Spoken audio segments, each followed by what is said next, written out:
ఒక కుటుంబం ఉంది. ఆ కుటుంబంలో తల్లి తండ్రి ఇద్దరు ఉన్నారు. ఈ తల్లి తండ్రి ఇద్దరు కూడా మంచి ఆత్మీయులు, మంచి భక్తిపరులు, ప్రార్థనాపరులు. అయితే వీళ్ళిద్దరికి ఇద్దరు కుమార్తెలు ఉన్నారు. చెప్పండి, ఎంతమంది కుమార్తెలు ఉన్నారు? ఇద్దరు కుమార్తెలను కూడా భక్తి జీవితంలో చాలా చక్కగా పెంచారు, మంచి ఆత్మీయులుగా పెరిగారు. ఆ కాలంలో ఫిలిప్పు కుమార్తెలు ఎలా ఉన్నారో తెలియదు, కానీ ఈ తరపు ఫిలిప్పు కుమార్తెలు అని చెప్పడంలో ఎంత సందేహం కూడా లేదు. అంత అద్భుతమైన ఆత్మీయులు. సహజంగా కుటుంబంలో కుమార్తెలు ఉన్నప్పుడు తల్లిదండ్రి భక్తి కలిగిన వాళ్ళు అయితే వారి కొరకు ప్రత్యేకంగా ప్రార్థన చేస్తారు. ప్రభువా, మీరు మాకు ఇచ్చిన కుమార్తెలను పరిశుద్ధమైన కన్యకలుగా మేము పురుషుని చేతిలో పెట్టాలి. వాళ్ళు ఈ లోకానుసారంగా ఎక్కడ జీవించకూడదో, ఆధ్యాత్మికంగా భక్తి జీవితంలో చక్కగా ఎదగాలి. వారిని ఏ విధంగా పెంచాలో కావలసిన మీ దైవీకమైన జ్ఞానాన్ని మాకు అనుగ్రహించయ్యని ఆత్మీయులైన ప్రతి తల్లిదండ్రులు కూడా ప్రార్థన చేస్తారు. ఆ తల్లిదండ్రులు ఇద్దరు కూడా అదే విధంగా ప్రార్థన చేశారు. ఆ బిడ్డలిద్దరిని కూడా అదే రీతిలో చాలా చక్కగా పెరుగుతూ ఉన్నారు. సంవత్సరాలు అలా జరుగుతూ ఉన్నాయి. బిడ్డలిద్దరు కూడా వివాహ దశలోకి వచ్చారు. వివాహ దశ వచ్చినప్పుడు వారి ముందుకు అనేకమైన సంబంధాలు వస్తూ ఉన్నాయి. వచ్చినప్పుడల్లా ప్రార్థన చేస్తూ ఉన్నారు. ప్రభువా, పలానా స్థలం నుంచి ఈ సంబంధం వచ్చింది, అక్కడికి మా అమ్మాయిని పంపించడం మీ చిత్తమా కాదా, వివాహం చేయమంటారా వద్దా, దేవుని అడుగుతూ ఉన్నారు, ప్రార్థన చేస్తూ ఉన్నారు. దేవునికి ప్రార్థన చేస్తున్నారు, అలాగే సేవకులు ప్రార్థన చేస్తున్నారు, సంఘం అంతా ప్రార్థన చేస్తున్నారు. అలా ప్రార్థన చేస్తూ ఉండగా ఒకానొక సమయంలో దేవుడు తన చిత్తాన్ని బయలుపరిచాడు. పలానా వివాహం చేసుకోవడం నా చిత్తం అని చెప్పాడు. దేవుని మాట ప్రకారంగా అలాగే సేవకుడు కూడా, అమ్మా వారి కుటుంబం చాలా మంచి కుటుంబం, ఆత్మీయులు, మీరు ముందుకెళ్ళండి అని చెప్పారు. దేవుని మాటను బట్టి అలాగే సేవకుని మాటను బట్టి చక్కగా వివాహం చేశారు. వివాహం అయిపోయింది. వివాహం అయిపోయిన తర్వాత ఆ కుమార్తె ఆ అత్తగారి ఇంటికి వెళ్ళింది. అయితే అద్భుతమైన విషయం ఏంటంటే, ఈ తల్లిదండ్రులు ఎంత భక్తి కలిగిన వాళ్ళో, ఎంత ప్రార్థనాపరులో, అత్తగారు మామగారు కూడా అంత భక్తి కలిగిన వాళ్ళు అంట, అంత ప్రార్థనాపరులు, మంచి ఆత్మీయులు. కానీ విచిత్రం, వారి కుమారుడు ఉన్నాడు చూసారా, ఈ కుమారుడికి ఈ లోకంలో ఎన్ని అలవాట్లు ఉన్నాయో వాడికి ఈ అలవాటు ఉంది, ఈ అలవాటు లేదు అని చెప్పుకోవడానికి వీలు లేకుండా లోకంలో ఉన్న ప్రతి అలవాట్లు ఉన్నాయి. ప్రతి అలవాటుకి బానిసైపోయాడు, లోకానుసారిగా జీవిస్తూ ఉన్నాడు. అలాంటి సమయంలో చేసుకున్న ఆ భార్య అనుకుంటా ఉందంట, అయ్యా నేను నా తల్లిదండ్రులు ఎంత భక్తి కలిగిన వాళ్ళుగా ఉన్నారో, నా అత్తగారు మామగారు కూడా అంతే భక్తిగా ఉన్నారు, అంతే ప్రార్థనాపరులుగా ఉన్నారు. సంతోషం, ప్రైజ్ ది లార్డ్, ఇబ్బంది ఏం లేదు. అయితే నేను చేసుకున్న భర్త ఏంటయ్యా ఎలా ఉన్నాడు, అయినా నేను సమయాన్ని గడిపేది నా అత్త మామగారితో కాదు కదా, నేను ఎక్కువగా ఉండేది నా అత్తగారితో మామగారితో కాదు కదా, ఎవరితో ఉంటాను, నేను నా భర్తతో ఉంటాను. ఆయన ఏంటయ్యా ఎలా ఉన్నాడు, ఆయన జీవితం ఏంటి ఎలా ఉంది, ప్రభువా మా వివాహం ముందు కూడా వారాల తరబడి మా అమ్మగారు నేను అనేక సార్లు ఉపవాసం ఉండి ప్రార్థన చేశాం. సేవకుడు కూడా మా ఇంటికి పదే పదే వచ్చి నా వివాహం కొరకు ప్రార్థన చేశారు. ఇన్ని ప్రార్థనలు చేస్తే అయ్యా ఏ రోజు సినిమా హాల్ ముఖం ఎలా ఉండిద్దో నాకు తెలియదే, ఎంత అన్యాయం చేస్తావా, నాకు నన్ను ఎంత మోసం చేస్తావా, ఇలాంటి భర్తను నాకు ఇస్తావా అయ్యా, జీవితంలో సిగరెట్ వాసన ఎలా ఉండిద్దో నాకు తెలియదయ్యా, నా గొంతు కోసావు కదయ్యా. మన భాషలో చెప్పాలంటే దేవునితో వాదన ఆడుతూ ఉంది, దేవునితో పెనుగులాడుతూ ఉంది, నాకు ఇంత అన్యాయం చేస్తావా, నేను ప్రార్థన చేసినప్పుడు నీ దగ్గర మొరపెట్టినప్పుడు ఇది నా చిత్తం అని చెప్పావు అయ్యా. ఒకవేళ నిన్ను అడక్కోకుండా ప్రార్థన చేయకుండా మా ఇష్టానుసారంగా మేము చేసుకుంటే దేవుణ్ణి అడగలేదు కాబట్టి, ప్రార్థన చేయలేదు కాబట్టి ఇలా జరిగింది అని అనుకునేవాళ్ళం. కానీ మేము నిన్ను అడిగాం, ప్రార్థన చేసాం, నీ సన్నిధిలో అడిగినప్పుడు నా చిత్తము అని బయలుపరిచావు. నా చిత్తం అని చెప్పి నాకు ఎంత అన్యాయం చేస్తావా, నన్ను ఎంత మోసం చేస్తావా, నా జీవితంలో ఎంత ద్రోహం చేస్తావా అని దేవునితో ఆ బిడ్డ పెనుగులాడుతూ ఒక 4 రోజుల పాటు పిచ్చి తెచ్చినట్లుగా ఏడవడం ప్రారంభించిందంట. అలా ఏడుస్తూ ఉంటే ఆ రాత్రికాల సమయంలో బాగా ఏడ్చిన మీద ప్రాణం అంతా అలిసిపోయి మోకాళ్ళ మీదే అలాగే నిద్రపోయిందంట. ఆ రాత్రికాల సమయంలో దేవుడు ప్రత్యక్షమయ్యాడు. దేవుడు దర్శనంలో మాట్లాడుతూ ఉన్నాడు, అమ్మా నిన్ను ఈ స్థలానికి నేనేదో నా చిత్తం లేకుండానో నా ప్రణాళిక లేకుండానో నేను తీసుకురాలా. ఒక చిత్త ప్రకారంగానే, ఒక ఆలోచన ప్రకారంగానే, ఒక ఉద్దేశానుసారంగానే నేను నిన్ను ఈ స్థలంలోకి తీసుకొచ్చాను. నిన్ను ఈ ఇంటిలో ఒక రక్షణ దీపంలా నేను చూడాలనుకుంటున్నాను. నీవు నిలబడు, నేను కార్యం చేస్తాను అన్నాడంట. గట్టిగా స్తోత్రం చెప్దాం. హల్లెలూయా. ఈ మాట చెప్పంగానే వెంటనే మెలకు వచ్చింది. తుల్లిపడి లేచి మోకాళ్ళ మీద మరలా ప్రార్థన చేయడం ప్రారంభించిందా. అయ్యా ఈ పిచ్చిక బుర్రతో, ఈ చిన్న మెదడుతో నీ గొప్ప ప్రణాళికను నేను తెలుసుకోలేకపోయినయ్యా, నన్ను క్షమించయ్యా దేవా. నన్ను ఈ కుటుంబానికి రక్షణ దీపంలాగా నిలబెట్టాలనుకుంటున్నావా అని మరలా ప్రార్థన చేస్తూ ఉందంట. దేవుడు మరలా మాట్లాడుతూ ఆ తల్లితో అంటున్నాడు, అమ్మా ఇదిగో ఈ కుటుంబానికి నిన్నే ఎందుకు తీసుకొచ్చానో తెలుసా?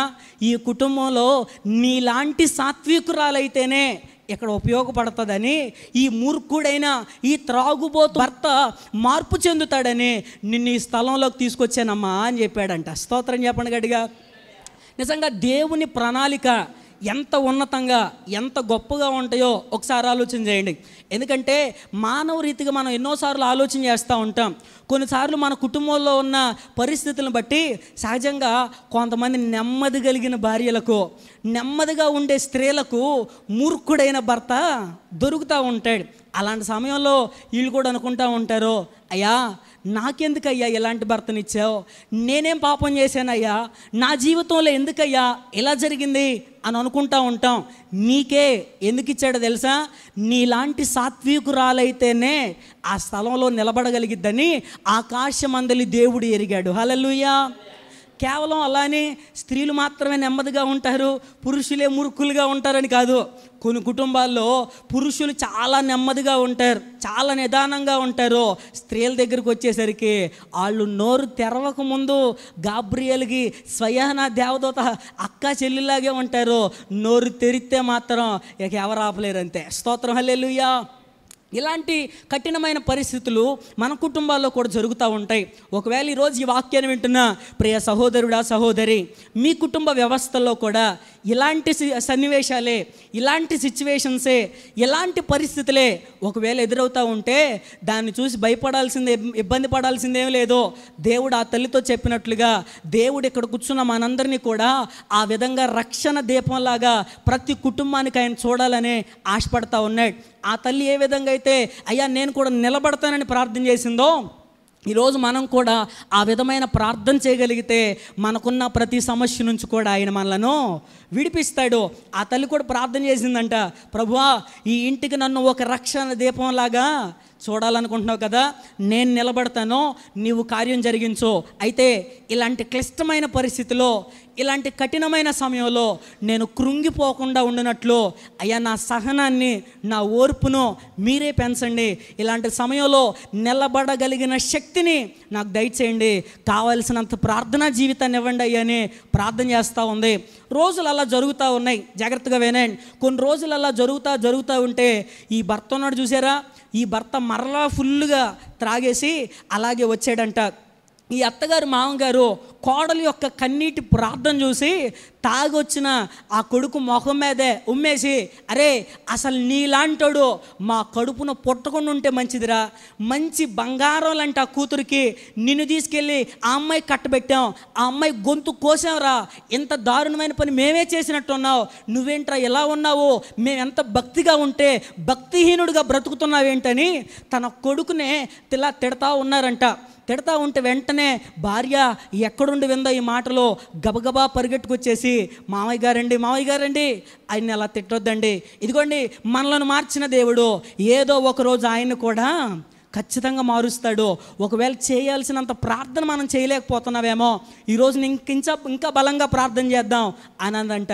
సహజంగా అసలు ఏ కుటుంబంలో అయినా కోడళ్ళు ఇలాంటి మాటలు మాట్లాడతారా? స్తోత్రం చెప్పండి గట్టిగా.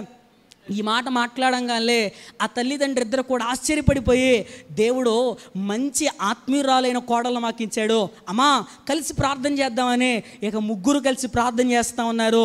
రోజులు అలా జరుగుతూ ఉన్నాయి. వీళ్ళ ముగ్గురు ప్రార్థన బట్టి అద్భుతమైన రీతిలో దేవుడు ఒకరోజు ఆ వ్యక్తిని దర్శించాడు. బైబిల్ గ్రంథంలో సౌలు జీవితాన్ని పగటికి పగలే ఏ రీతిగా దేవుడు మార్చాడో, ఆ బిడ్డతో మాట్లాడి దేవుడు ఆ బిడ్డ జీవితం అంతటిని మార్చేశాడు. మార్పు చెంది మారు మనసు పొంది రక్షణ పొంది భార్య కంటే తన తల్లి తండ్రి కంటే మంచి భక్తి కలిగినోడుగా, ఆత్మీయుడిగా, ప్రార్థనాపరుడిగా మార్చబడ్డాడు. చప్పలు కొడుతూ గట్టిగా స్తోత్రం చెప్దాం. హల్లెలూయా. అంత అద్భుతమైన కార్యం జరిగింది. అంతేకాదు వాళ్ళకి 2 కొడుకులు పుట్టారంట. వాళ్ళల్లో ఒక కుమారుణ్ణి దేవుని సేవ కొరకు సమర్పించి ఆయన సేవకు పంపించారు. ఈరోజు ఆయన ఒక అద్భుతమైన పరిచర్యలో దేవుని కొరకు బలమైన రీతిలో వాడబడతా ఉన్నాడు. ఈరోజు ఈ మాటలు వింటున్న ప్రియ దేవుని సంగమా, దేవుని జనాంగమా, మన కుటుంబ వ్యవస్థలో కూడా కేవలం భార్య భర్తల విషయంలోనే కాదు, మన కుటుంబ వ్యవస్థలో కూడా ఇలాంటి అనేకమైన సమస్యలు వస్తూ ఉంటాయి. ఎన్నో ఇబ్బందులు కలుగుతూ ఉంటాయి. నీకు కలిగిన ప్రతి ఒక్కటి కూడా జాగ్రత్తగా వినండి, దేవుని అనుమతి లేకుండా ఏదీ జరగలేదు. నీ కుటుంబ వ్యవస్థలో జరుగుతున్న ప్రతిదీ కూడా దేవుని చిత్తానుసారంగానే, దేవుని ఆలోచన ప్రకారంగానే జరుగుతూ ఉంది. ఎందుకంటే వాక్యం చెప్తా ఉంది, ఆయన చిత్తం లేకుండా, ఆయన మాట లేకుండా మన తలలో ఉన్న వెంట్రుకలలో ఒక్క వెంట్రుక కూడా రాలదో. నమ్మిన వాళ్ళు గట్టిగా ఆమెన్ అని చెప్దామా? మరొకసారి ఆమెన్, ఆమెన్, హల్లెలూయా. ఎందుకంటే మన జీవితంలో అది ఏ పరిస్థితి అయినా సరే దేవుని ఆలోచన కానీ, దేవుని చిత్తం కానీ, దేవుని ప్రణాళిక కానీ లేకుండా ఏదీ జరగదు. ఈరోజు మీరంతా కూడా చక్కగా మందిరంలో ఉన్నారు, ఈ మాటలు వింటూ ఉన్నారు. మీరంతా కూడా ఒక కుటుంబ వ్యవస్థలో భర్తగానో, భార్యగానో, కుమారునిగానో, కుమార్తెగానో ఒక స్థానాల్లో మీరు ఉన్నారు. అలా ఉన్నారంటే మీరు అనుకోకుండా ఏదో జరిగిపోయి ఉండలా, దేవుని చిత్త ప్రకారంగానే, దేవుని ఆలోచన ప్రకారంగానే ఉన్నారు. అయితే మీ కుటుంబ వ్యవస్థలో కూడా కొన్ని ఇబ్బందులు, బాధలు, సమస్యలు ఉన్నాయి. నేను కాదనడం లేదు. అలాంటి సమస్యల మధ్యలో ఆ తల్లితో దేవుడు ఏ మాట చెప్పాడో ఈరోజు దేవుడు మనతో కూడా అదే మాట మాట్లాడుతూ ఉన్నాడు. నీ కుటుంబంలో ఒక రక్షణ దీపంలాగా నీవు నిలబడు. నీవు నిలబడితే రాగల దినాల్లో నేనే కార్యం జరిగిస్తాను. హల్లెలూయా. బైబిల్ గ్రంథంలో కూడా హన్నా అనే ఒక తల్లి ఉంది. హన్నా తనకు లేక ఒక కుమారుడు పుట్టాడు. ఆయన పేరే సమూయేలు. ఈ సమూయేలు గురించి ఎప్పుడు కూడా అయ్యో లేక సమూయేలు అని కొడుకు పుట్టాడయ్యా, ఈ కొడుకుని నీ మందిరంలో విడిచిపెట్టేశాను అని ఎప్పుడు ఏడవలా. అయ్యా నా కొడుకు తిరుగుబోతుల మధ్యలో పెరుగుతూ ఉన్నాడు, ఏడవలా. అయ్యా నా కొడుకు ఆ లోక సంబంధించిన కార్యక్రమాల్లో జీవిస్తూ ఉన్న ఆ వ్యక్తుల మధ్యలో నా కొడుకున్నాడయ్యా అని ఎప్పుడు హన్నా సమూయేలును బట్టి ఏడవలేదు. సో హన్నా చేసే పని ఏంటి తెలుసా? సంవత్సరానికి ఒకసారి సమూయేలు దగ్గరకు వచ్చేదంట. వస్తూ ఒక చక్కని అంగి తన చేతులతోనే కుట్టి తన కుమారుని దగ్గరికి తీసుకొచ్చి సమూయేలుతో మాట్లాడుతూ ఉండేది. ఏమన్నా తెలుసా? నానా సమూయేలు, ఈరోజు నీవు ఇక్కడ ఉన్నావంటే ఆ రోజు నేను చేసిన కన్నీటి ప్రార్థన రా. సమూయేలు, ఇదిగో ఈరోజు నీవు దేవుడైన యెహోవాకు పరిచర్య చేస్తున్నావంటే నేను కార్చిన కన్నీళ్ళు. సమూయేలు, ఈరోజు ఈ స్థలంలో నీవు నిలబడ్డావంటే నేను దేవుని పాదాలు పట్టుకుని ఏడ్చాను రా అని చెప్పి ఉంటుంది. సమూయేలు అని ఉంటాడు, అమ్మా ఎందుకు అంత కన్నీటి ప్రార్థన చేశావు, ఎందుకు అంత కన్నీరు కాచావు, ఎందుకు అంతగా రోదన చేశావు అని అడుగుంటాడు. అప్పుడు ఆ తల్లి చెప్పి ఉంటుంది, అయ్యా సమూయేలు, నీవు పరిచర్య చేస్తుంది మనుషులకు కాదయ్యా, నీవు పరిచర్య చేస్తుంది సాక్షాత్తు దేవుడైనా యెహోవాకు పరిచర్య చేస్తున్నావు. అయ్యా ఆ విషయాన్ని మన పితరులు ఎరుగకయే దేవునికి సేవకునికి వ్యతిరేకంగా లేచి అకాల మరణాన్ని, ఒక విచిత్రమైన మరణాన్ని పొందారు. వారిలో ప్రముఖుడు కోరహు వారి సంబంధులంతా కూడా భూమి నెర్ర విడిచి వారిని మృంగేసింది. ఇలాంటి భయంకరమైన మరణం ఆ రోజుల్లో వాళ్ళకు వచ్చింది. వారు దేవునికి విరోధంగా లేవడాన్ని బట్టి నానా సమూయేలు నీవు కూడా చాలా జాగ్రత్తగా ఉండు. ఒకవేళ నీవు ఇలాంటి పనులు చేసావంటే ఆ దేవుని యొక్క శాపాన్ని తెచ్చిపెట్టేసుకుంటావు నాన్న, జాగ్రత్త. ఆ శాపగ్రస్తమైన జీవితం మనకొద్దు, జాగ్రత్తగా ఉండని సమూయేలు తల్లి హన్నా చెప్పుంటుంది. అప్పుడు సమూయేలు అని ఉంటాడు, అమ్మా నువ్వు చెప్తున్నవన్నీ కూడా బాగానే ఉన్నాయి, కానీ ఎక్కడ చుట్టూ ఉన్న పరిస్థితులేమీ బాగలేదు కదమ్మా, వాళ్ళ జీవితాలు సరైనవి కాదే, క్రమం తప్పిన జీవితాలు బ్రతుకుతూ ఉన్నారు, ఇలాంటి పరిస్థితిలో నేను ఎలా మంచిగా ఉండగలను అని అనుంటాడు. అప్పుడు తల్లి హన్నా చెప్పుంటుందయ్యా, నీ చుట్టూ ఎలాంటి పరిస్థితులు ఉన్నా, నీ చుట్టూ ఉన్న వాళ్ళ జీవితాలు ఎలాంటివైనా సరే మనకు అవన్నీ అనవసరం. నీవు ఈ స్థలంలో ఉంది దేవుని కొరకు ప్రకాశించడానికి, దేవుని కొరకు వెలగడానికి. గాఢాంధకారమైన ఈ ఇశ్రాయేలు దేశంలో ఒక రక్షణ దీపంలాగా దేవుడు నిన్ను చూడాలనుకుంటున్నాడు. అలా నిలబడినానా సమూయేలు అని చెప్పుంటుంది. మొత్తానికి తల్లి చెప్పిన మాటలను బట్టి కానీ, గతంలో చరిత్రలో జరిగిన విషయాలను బట్టి కానీ, అసలు వీటన్నిటికంటే ప్రాముఖ్యంగా తనలోనే, తన గుండెల్లోనే ఒక మంట, నేను బ్రతికితే దేవుని కోసమే బ్రతకాలి, నేను జీవిస్తే దేవుని కొరకే జీవించాలని అద్భుతమైన రీతిలో తనలో ఉన్న ఆ మంటను బట్టే, తనలో ఉన్న ఆ ఫైర్ను బట్టే చాలా అద్భుతంగా సమూయేలు పెరుగుతూ వచ్చాడు. ఇశ్రాయేలు దేశంలోనే ఒక ప్రకాశించే ప్రవక్తగా మార్చబడ్డాడు. చప్పలు కొడుతూ గట్టిగా స్తోత్రం చెప్దాం. హల్లెలూయా. సమూయేలు జీవితం అద్భుతమైన రీతిలో ప్రకాశించింది. ఈరోజు ఈ మాటలు వింటున్న ప్రియ దేవుని బిడ్డలారా, దేవుని ఆశ ఆలోచన కూడా మనమంతా కూడా ప్రకాశించాలి, మనమంతా కూడా మండాలి, మనమంతా కూడా వెలగాలన్నదే దేవుని యొక్క ఆలోచన, దేవుని యొక్క ఆశయం ఉంది. ఈరోజు మనం కూడా ప్రకాశించే వ్యక్తులుగా మార్చబడాలి. సమూయేలు జీవితం నిజంగా అద్భుతమైన రీతిలో ఇశ్రాయేలు దేశంలోనే ఒక ప్రకాశించే ప్రవక్తగా అద్భుతమైన రీతిలో ఒక వెలుగు వెలిగాడు సమూయేలు. అంతేకాదు సమూయేలుకు దొరికిన ఆధిక్యతలు కూడా చాలా గొప్పవే. ఏం దొరికింది సమూయేలుకి ఆధిక్యత అని అడిగితే, పాత నిబంధన గ్రంథంలో ఒకే భక్తుని మీద ఉన్న పేరు మీద ఉన్న 2 పుస్తకాలు ఏవైనా ఉన్నాయంటే అది సమూయేలు గారే. హల్లెలూయా. ఎందుకంటే మోషే గారు వాస్తవానికి 5 పుస్తకాలు రాశాడు. ఏమని ఉన్నాయి? ఆదికాండం, నిర్గమాకాండం, లేవియాకాండం, సంఖ్యాకాండం, ద్వితీయోపదేశకాండం అని కాండాలని రాయబడి ఉంది, కానీ మోషే కాండం అని రాసింది ఎక్కడన్నా లేదు. మోషే గారు 5 పుస్తకాలు రాసినా ఆయన పేరు పెట్టలేదు. తర్వాత యెహోషువ వచ్చింది, అది కూడా ఒకే పుస్తకం. తర్వాత న్యాయాధిపతుల గ్రంథం, చాలామంది ఉంటారు న్యాయాధిపతులు, ఒకళ్ళు కాదు. నెక్స్ట్ రూతు గ్రంథం దగ్గరికి వచ్చేసరికి అది చిన్న పుస్తకం, అది కూడా ఒకటే. కానీ సమూయేలు దగ్గరికి వచ్చేసరికి సమూయేలు మొదటి గ్రంథం, సమూయేలు రెండవ గ్రంథం, సమూయేలు పేరు మీద 2 పుస్తకాలు బైబిల్ గ్రంథంలో రాయబడి ఉన్నాయి. కారణం ఏంటో తెలుసా? సమూయేలు దేవుని చేతిలో అంత అద్భుతమైన రీతిలో ప్రకాశించాడు. దేవుని కొరకు ఒక వెలుగు వెలిగాడు సమూయేలు. హల్లెలూయా. అంతేకాదు, ఇలాగేనంట ఒకసారి ఒక బైబిల్ క్విజ్ పోటీ పెట్టారంట, క్వశ్చన్లు అడుగుతూ ఉన్నారు. ఆ బైబిల్ క్విజ్లో ఇలా ఒక క్వశ్చన్ చేశారు. ఏమనంటే, బైబిల్ గ్రంథంలో మొట్టమొదటి కమల పిల్లలు ఎవరో అని అడిగారంట. చెప్పండి ఏమని అడిగారు? బైబిల్ గ్రంథంలో మొట్టమొదటి కమల పిల్లలు ఎవరని అడిగారంట. ఇలాగే పిల్లలు ఉన్నారంట ఎదర. వాళ్ళు ఒకళ్ళు లేచి గబాలనే, అయ్యగారు 1వ సమూయేలు 2వ సమూయేలు అయ్యగారు అన్నాడంట. స్తోత్రం చెప్పండి గట్టిగా. ఏంటంట? 1వ సమూయేలు 2వ సమూయేలు. అంటే వాడికి ఆ పుస్తకాలు ఎలా ఉన్నాయంటే కమల పిల్లలాగా ఉన్నాయి. అందుకని చదివేటప్పుడు చాలా జాగ్రత్తగా చదవాలి. మనం సమూయేలు గ్రంథం చదివేటప్పుడు ఎలా అంటే సమూయేలు మొదటి గ్రంథము, సమూయేలు 2వ గ్రంథము అని చదవాలి. అంతేగాని 1వ సమూయేలు 2వ సమూయేలు అన్నాం అనుకోండి, ఓహో 2 సమూయేలు ఉన్నారేమో అనిపించింది. స్తోత్రం హల్లెలూయా.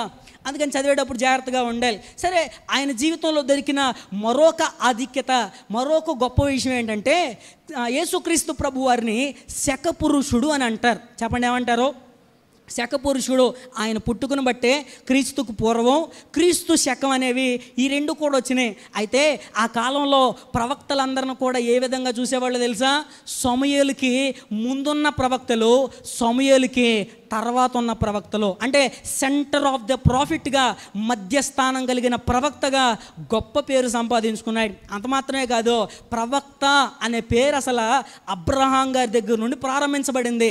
ప్రవక్త యొక్క పరిచర్య అహరోన్ దగ్గర నుండి ప్రారంభించబడితే ప్రవక్త పరిచర్య స్థిరపడడం అనేది సమూయేలు దగ్గర నుండి ప్రారంభించబడింది. హల్లెలూయా.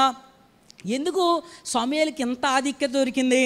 ఎందుకు సమూయేలు జీవితం ఎంతగా ప్రకాశించింది? ఎందుకు సమూయేలు ఎంతగా వెలిగాడు అని అడిగితే సమూయేలులో కొన్ని లక్షణాలు ఉన్నాయి. ఈరోజు మనం నేర్చుకోబోయే పాఠం ఏంటంటే సమూయేలులో ఉన్న కొన్ని లక్షణాలు మనం ధ్యానం చేయబోతా ఉన్నాం. అసలు అతడు ప్రకాశించడానికి, అతడు వెలగడానికి సమూయేలు జీవితం మనకు నేర్పించే పాఠాలు ఏంటి? వాస్తవానికి సమూయేలు గురించి అంతా ధ్యానం చేయాలంటే 1 గంట ప్రసంగంలో సమూయేలు గురించి మనం పూర్తిగా ధ్యానం చేయలేం. ఎందుకంటే బైబిల్ గ్రంథంలో మచ్చ, డాగు, చిన్న పాపం, చిన్న అపవిత్రత కూడా లేకుండా బ్రతికిన వాళ్ళు సమూయేలు ఒకరు. సమూయేలు పుట్టుక దగ్గర నుండి ఆయన చనిపోయే వరకు ఆయనలో ఈ తప్పు ఉంది, ఈ లోపం ఉంది, ఈ అతిక్రమం ఉంది అని చెప్పడానికి ఏమీ లేదు. చాలా చక్కగా బ్రతికాడు, చాలా అద్భుతమైన రీతిలో దేవుని కొరకు ప్రకాశించాడు. ఆయన ప్రకాశించడానికి గల కారణాలు ఏంటి?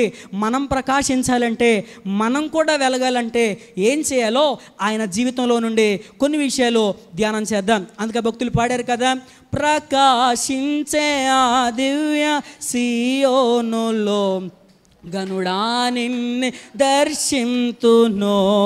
ప్రకాశించే ఆ దివ్య సియోనులో గనుడా నిన్ను దర్శింతును.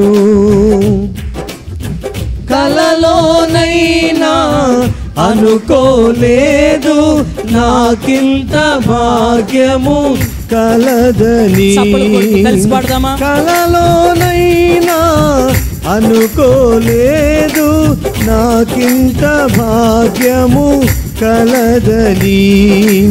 ఆరాధన ఆరాధన ఆరాధన నీకే ఆరాధన ఆరాధన ఆరాధన ఆరాధన నీకే ఆరాధన ఆరాధన నీకే ఆరాధన ఆరాధన నీకే ఆరాధన. ప్రకాశించే ఆ దివ్య సియోనులో గనుడా నిన్ను దర్శింతును. ప్రకాశించే ఆ దివ్య సియోనులో గనుడా నిన్ను దర్శింతును. హల్లెలూయా. సమూయేలు జీవితం ప్రకాశించడానికి గల కారణాలేంటో కొన్ని విషయాలు ఆయన జీవితం నుండి ధ్యానం చేద్దాం. చూడండి, మీ పరిశుద్ధ గ్రంథాలు తెరిచి సమూయేలు మొదటి గ్రంథం 3వ అధ్యాయం 1వ వచనం దగ్గర నుండి కొన్ని వచనాలు చదువుదాం. చూడండి, సమూయేలు మొదటి గ్రంథం 3వ అధ్యాయం 1వ వచనం. బాలుడైన సమూయేలు ఏలీ ఎదుట యెహోవాకు పరిచర్య చేయుచుండెను. ఆ దినములలో యెహోవా వాక్కు ప్రత్యక్షమగుట అరుదు, ప్రత్యక్షము తరచుగా తటస్థించుటలేదు. ఆ కాలమందు ఏలీ కన్నులు మంద దృష్టి గలవైనందున అతడు చూడలేక తన స్థలమందు పండుకొని ఉండగాను దీపము ఆరిపోకమునుపు సమూయేలు దేవుని మందసమున్న యెహోవా మందిరములో పండుకొని ఉండెను. ఆమేన్, హల్లెలూయా. జాగ్రత్తగా మనం గమనించినట్లయితే చదవబడిన వచనంలో అక్కడ రాయబడిన మాట ఏంటంటే యెహోవా యొక్క ప్రత్యక్షత అంట ఆ కాలంలో అరుదైపోయిందంట. చెప్పండి, ఏం అరుదైపోయింది? కొంచెం స్వరం తెరిచి నోరు తెరిచి చెప్పాలి. ఏం అరుదైపోయింది? యెహోవా ప్రత్యక్షత అరుదైపోయింది. అసలు ఏ కాలం ఆ కాలం అని చూస్తే అక్కడ రాయబడి ఉన్న మాట ఏలీ గారు మంద దృష్టి కలిగిన కాలం. చెప్పండి, ఏ కాలం? చెప్పాలి, కొంచెం స్వరం తెరిచి చెప్పాలి, మాట్లాడాలి మీరు. ఏ కాలం? ఏలీ గారు మంద దృష్టి కలిగిన కాలం. చాలా జాగ్రత్తగా గమనించండి. ఇప్పుడు సహజంగా కొంచెం వృద్ధాప్య దశ వచ్చేసరికి మంద దృష్టి అనేది వచ్చేస్తుంది, అవును కదా? దానివల్ల పెద్ద ఇబ్బంది ఏమి లేదు. ఈ కాలంలో చిన్నపిల్లలకు కూడా మంద దృష్టి వచ్చేస్తుంది, అవును కదా? దానివల్ల కూడా పెద్ద ఇబ్బంది ఏమీ లేదు. ఎందుకు ఇబ్బంది లేదంటున్నానంటే 2 కళ్ళు కాస్త 4 కళ్ళు అయిపోతాయి అంతే. 4 కళ్ళు అంటే ఏంటి? కళ్ళద్దాలు, చక్కగా కళ్ళద్దాలు పెట్టేస్తున్నారు ఈ కాలంలో. చిన్నాడని, చిన్నపిల్లోడని, పెద్దోడని, యవనస్తుడని, ముసలోడని తేడా ఏమీ లేదు, అందరికీ మంద దృష్టి వచ్చేస్తుంది అంతే. హల్లెలూయా. అయితే ఇంతకీ ఏలీ గారికి వచ్చిన మంద దృష్టి ఏ మంద దృష్టో తెలుసా? తన కొడుకులే తన ఇంటిలో భయంకరమైన కార్యక్రమాలు చేస్తూ ఉన్నారు, దేవునికి అసహ్యమైన పనులు చేస్తూ ఉన్నారు, లోకానుసారంగా జీవిస్తూ ఉన్నారు. తన కడుపున పుట్టిన బిడ్డలే లోకానుసారంగా జీవిస్తూ ఉన్నా, వారు దేవునికి అసహ్యమైన కార్యాలు చేస్తూ ఉన్నా, వాళ్ళు అలాంటి పనుల్లో ఉన్నప్పటికీ వారిని సరిచేయలేని మందదృష్టి, వారిని దిద్దుబాటు చేయలేని మందదృష్టి, వారిని క్రమమైన మార్గంలో నడిపించలేని మందదృష్టి. ఏలీ ఆలోచనలు ఏంటంటే, మాకేమండి, నేను ప్రధాన యాజకుడిని, నా కొడుకులకే యాజకులు, మాది చక్కని క్యూట్ ఫ్యామిలీ, బ్యూటిఫుల్ ఫ్యామిలీ చెబుతారు కదా కొంతమంది, మాది వండర్ఫుల్ ఫ్యామిలీ, చక్కని ఫ్యామిలీ. ఏలీ గారు కూడా మాకేంటంట, మాది మంచి ఫ్యామిలీ, మాది యాజకత్వం కలిగిన కుటుంబం అని అనుకుని తన కుటుంబంలో హీనమైన భయంకరమైన కార్యాలు జరుగుతున్నా సరే తన పిల్లలను సరిచేయలేని, దిద్దుబాటు చేయలేని మంద దృష్టి కలిగిన వాడిగా ఏలీ గారు బ్రతుకుతా ఉన్నాడు. ఆ కాలంలో దేవుడు చూశాడు, ఏమండి మనుషులు చూడకపోతే దేవునికి తెలియదు ఏమన్నా ఉందా, ఆయనకు అన్నీ తెలుసు. వెంటనే దేవుడు ఒక సేవకుడిని పంపించాడు. సేవకుడు వచ్చాడు, అయ్యా ఏలీ గారు, నీ కుటుంబంలో నీ కొడుకులు తప్పు చేస్తూ ఉన్నా, నీ కొడుకులు పాపం చేస్తూ ఉన్నా, దేవునికి విరోధమైన పనులు చేస్తూ ఉన్నా, నీవు చూసి కూడా వారిని గద్దించలేదు, వారిని సరిచేయలేదు. ఇదిగో వారు దేవునికే విరోధమైన పనులు చేస్తున్నారు కాబట్టి దేవుని శాపం వారి మీదకి రాబోతా ఉంది. నీ బిడ్డల విషయంలో తస్మాత్ జాగ్రత్త, సరి చేసుకో అని చెప్పేసి హెచ్చరించారు, గద్దించారు. కానీ విచిత్రమైన విషయం ఏంటంటే, మరి పిల్లలనే అధికమైన ప్రేమో గుడ్డితనమో ఏమో తెలియదు, కానీ ఆ సేవకుడు వచ్చి హెచ్చరించినా సరే పిల్లలను సరి చేసుకోవడానికి ఏలీ గారు ఇష్టపడలా. చాలా ఇష్టపడుకోకుండా అలాగే వదిలేశాడు. చాలా జాగ్రత్తగా గమనించండి. ఈరోజు దేవుడు మనకిచ్చిన బిడ్డల విషయంలో కూడా వారి మార్గాలు ఎలా ఉంటున్నాయి, వారి ఆలోచనలు ఎలా ఉంటున్నాయి అని ఒకవేళ మనం కూడా మన బిడ్డల జీవితాల్లో క్రమపరచలేని వారిగా ఉంటే మనం కూడా మంద దృష్టి కలిగిన వారిగా మారిపోతాం ఖచ్చితంగా, దాంట్లో అనుమానం లేదు. దేవుడు నీకు ఇచ్చిన కుమారుడైనా కుమార్తె అయినా వారి మార్గం ఎలా ఉంటుంది, వారి ఆలోచనలు ఎలా ఉంటున్నాయి, వాళ్ళ ఉద్దేశాలు ఎలా ఉంటున్నాయి, వాళ్ళ నడవడికి ఎలా ఉంటుంది, వాళ్ళ జీవిత విధానం ఎలా ఉంటుంది, వాళ్ళు ఇంటి దగ్గర ఉన్నప్పుడు ఎలా ఉంటున్నారు, చక్కగా బయటికి వెళ్ళినప్పుడు ఎలా ఉంటున్నారు, మందిరంలోకి వచ్చినప్పుడు ఎలా ఉంటున్నారు, వాళ్ళ ప్రవర్తన ఎలా ఉందని సమస్తమును పరీక్షించేవారిగా ఉండాలి. ఒకవేళ అలా పరీక్షించకపోతే ఏలీ ఎలా అయితే మంద దృష్టి కలిగినోడైపోయాడో మంద దృష్టి కలిగిన వాడిగా మార్చబడతావని ప్రభు పేరట జ్ఞాపకం చేస్తున్నాను. స్తోత్రం చెప్దాం గట్టిగా, హల్లెలూయా. కానీ ఇక్కడ ఒక బాధాకరమైన వేదనకరమైన విషయం ఏంటంటే, సాక్షాత్తు దేవుడే తన సేవకుని పంపించి హెచ్చరించిన దేవుడి మాటను కూడా ఏలీ గారు పట్టించుకోలేదు, త్రోసేసాడు, ఆయన విడిచిపెట్టేశాడు. ఒక విషయం చెప్తాను, చాలా జాగ్రత్త గుర్తుపెట్టుకోండి. దేవుడు మనతో కూడా తన వాక్యం ద్వారా, సేవకులు వాక్యాన్ని బోధిస్తున్నప్పుడు సేవకుల ద్వారా, కొన్నిసార్లు మన తోటి విశ్వాసుల ద్వారా అయినా సరే, ఎవరి ద్వారా అయినా సరే దేవుడు మనతో కూడా మాట్లాడతాడు. దేవుడు మనలను కూడా గద్దిస్తాడు. దేవుడు మనల్ని కూడా సరిచేయడానికి తానే మాట్లాడుతూ ఉంటాడు. ఆయన మాట్లాడినప్పుడు నీలో తప్పిదాలు ఉంటే సరి చేసుకోవడానికి ఇష్టపడితే మాట్లాడే దేవుడు ఇంకా విస్తారంగా మాట్లాడటం ప్రారంభిస్తాడు. ఒకవేళ దేవుడు మాట్లాడినా, దేవుడు సరి చేసుకోమని చెప్పినా, దేవుడు గద్దించినా సరి చేసుకోవడానికి కానీ దిద్దుబాటు చేసుకోవడానికి కానీ ఇష్టపడకపోతే మాట్లాడే దేవుడు నీ విషయంలో మౌనం అయిపోతాడు. స్తోత్రం, హల్లెలూయా. చాలా జాగ్రత్తగా అర్థమవుతుంది అనుకుంటున్నాను. మన వాళ్ళు పెద్దోళ్ళు సామెత చెప్తా ఉంటారు, వినేవాడికైతే ఏనేం చెప్పొచ్చు, విన్నోడికి ఏమని చెప్పగలుగుతామా? ఇప్పుడు సంఘంలో పిల్లలు ఉన్నారండి మన చర్చిలో, ఈ పిల్లలకు పదే పదే చెబుతాం, అబ్బాయి ఆదివారం వచ్చినప్పుడు మీరు ఎక్కడ ఉండాలి, మందిరంలో ఉండాలి, వాక్యం వినాలి, ఎక్కడ వాక్యం చెబుతున్నప్పుడు ఇలా సందులో మీరు ఆటలు ఆడుకోకూడదు, చాలా జాగ్రత్తగా దేవుని వాక్యం బోధించబడుతున్నప్పుడు చక్కగా ఇక్కడ కూర్చుని వాక్యం వినాలి చెప్తాం. ఒకసారి చెప్పాం, విన్నారు అనుకోండి, చక్కగా సంతోషిస్తాం. చెప్పినప్పుడు వినకుండా మరలా వెళ్ళిపోయారు అనుకోండి, మరలా చెప్తాం. రెండోసారి కూడా వినలేదనుకోండి, మరలా చెప్తాం. మూడోసారి, అలా 4-5 సార్లు చెప్పి వీళ్ళకి ఎన్నిసార్లు చెప్పినా వీళ్ళు వినరు కదా, మనకెందుకులేని సైలెంట్ అయిపోతాం. అవునా కదా? స్తోత్రం చెప్పండి గట్టిగా. ఈ పిల్లల విషయం జస్ట్ అర్థం అవడానికి ఉదాహరణ మాత్రం చెప్పాను. కుటుంబంలో ఎవరైనా సరే వినకపోతే మాట్లాడటం మానేస్తాం, సైలెంట్ అయిపోతాం. సేమ్ దేవుడు కూడా అంతే.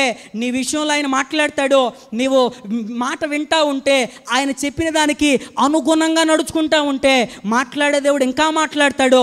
ఒకవేళ నీ ఇష్టానుసారంగా జీవిస్తూ ఆయన మాట వినకపోతే మాట్లాడే దేవుడు నీ విషయంలో మౌనమైపోతాడు. నా ఆశ, నా ప్రార్థన ఇక్కడ కూర్చున్న మనందరితో దేవుడు ఎన్నటికీ ఆయన మౌనంగా ఉండకుండునుగాక. దేవుడు మనతో విస్తారంగా మాట్లాడునుగాక. ఆయనే మనందరితో కూడా ముచ్చటించునుగాక. చెప్దాం గట్టిగా ఆమేన్, హల్లెలూయా. ఏలీ గారి జీవితంలోకి వచ్చేసరికి ఈ మాట్లాడే దేవుడు మౌనం అయిపోయాడు. ఆయన ప్రత్యక్షమవడం అనేది అరుదైపోయింది. ఇలాంటి భయంకరమైన చీకటి కలిగిన ప్రదేశంగా వారి జీవితాలు నిండిపోయినాయి. ఇలాంటి సమయంలో ఒక బాలుడు వచ్చాడండి. ఆయన పేరే సమూయేలు. ఈ సమూయేలు వచ్చి ఇప్పుడు ఎంటర్ అయ్యాడు. ఈయన గురించి రాయబడిన మాట ఏంటి తెలుసా?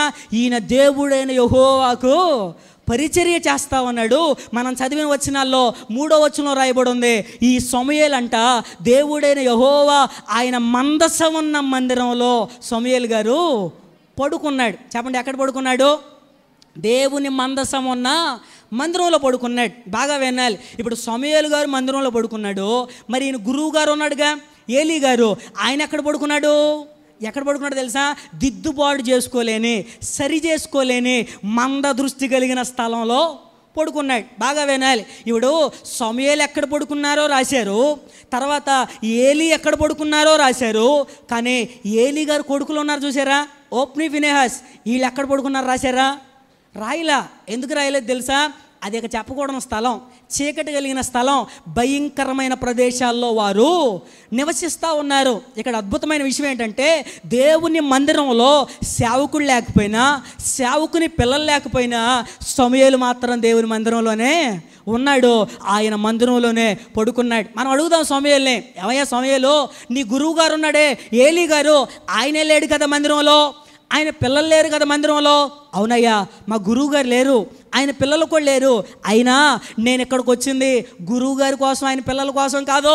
సర్వలోకనాథుని నిబంధన మనసాన్ని మోస్తూ ఈ కటికమైన చీకటి కలిగిన వీళ్ళందరి మధ్యలో ఒక ప్రకాశించే దీపంలాగా దేవుడు నన్ను నిలబెట్టాలని ఆశపడ్డాడు. అందుకే దేవుడు నివసించే మందిరంలో పడుకున్నాను, దేవునికి నేను దగ్గరగా ఉన్నాను. హల్లెలూయా. చెప్పండి, సమూయేలు ఎలా ఉన్నాడు? దేవునికి దగ్గరగా ఉన్నాడు. సమూయేలు జీవితం ప్రకాశించడానికి, సమూయేలు జీవితం వెలగడానికి, సమూయేలు జీవితం మండించబడటానికి కారణం ఏంటో తెలుసా? సమూయేలు దేవునికి దగ్గరగా బ్రతికిన వ్యక్తి. ఈరోజు మన జీవితాల్లో మనం కూడా ప్రకాశించాలంటే, మనం కూడా మండాలి అంటే, మనం కూడా రగిలించబడాలి అంటే, మనం కూడా ఒక మండే బలిపీఠాలుగా మార్చబడాలి అంటే, ముందు మనం దేవునికి దగ్గరగా బ్రతకడం నేర్చుకోవాలి. దేవుని ఆశ, ఆలోచన ఏంటంటే మనం వెలగాలి, మనం మండించబడాలి, మనం రగిలించబడాలి, మనం దేవుని కొరకు ఒక బలమైన పాత్రలుగా మార్చబడాలన్నది ప్రభు ఆశ. ఇప్పుడు ఒక కట్ట ఉందండి, కట్టెని వెలిగించాలి, కట్టెని మండించాలి. ఏం చేయాలి? మంట దగ్గరికి తీసుకురావాలి, అంతే కదా? మంట దగ్గరికి తీసుకొస్తే కట్టె బలంగా మండుతుంది, చాలా చక్కగా వెలుగుతుంది. ఎంతగా కట్టె ఎవరో కాదు, నీవు నేనే. ఆ మంట దేవుడు, దేవుని సన్నిధి. ఎవరైతే ఆయన సన్నిధికి వస్తారో, ఎవరైతే ఆయనకు దగ్గరగా ఉంటారో వారందరి జీవితాల్లో దేవుడు ప్రకాశించే జీవితాలుగా ఆయన మారుస్తాడు. కానీ విచిత్రమైన విషయం ఏంటంటే, ఇంతకుముందు కాలంలో ఒకప్పుడు దేవుని కొరకు అద్భుతమైన రీతిలో, బలమైన రీతిలో ప్రకాశించిన వాళ్ళు చాలామంది ఉన్నారు. అటు సేవకుల్లో కానీ, ఇటు విశ్వాసుల్లో కానీ దేవుని కొరకు ఒక బలమైన రీతిలో మండారు, దేవుని కొరకు అద్భుతమైన రీతిలో ప్రకాశించారు. కానీ విచిత్రం, అలాంటి వారు ఈ కాలంలో ఆ వెలుగును, ఆ ప్రకాశంను, ఆ మంటను కోల్పోయిన వాళ్ళు లేరా? ఈ కాలంలో చాలామంది ఉన్నారు.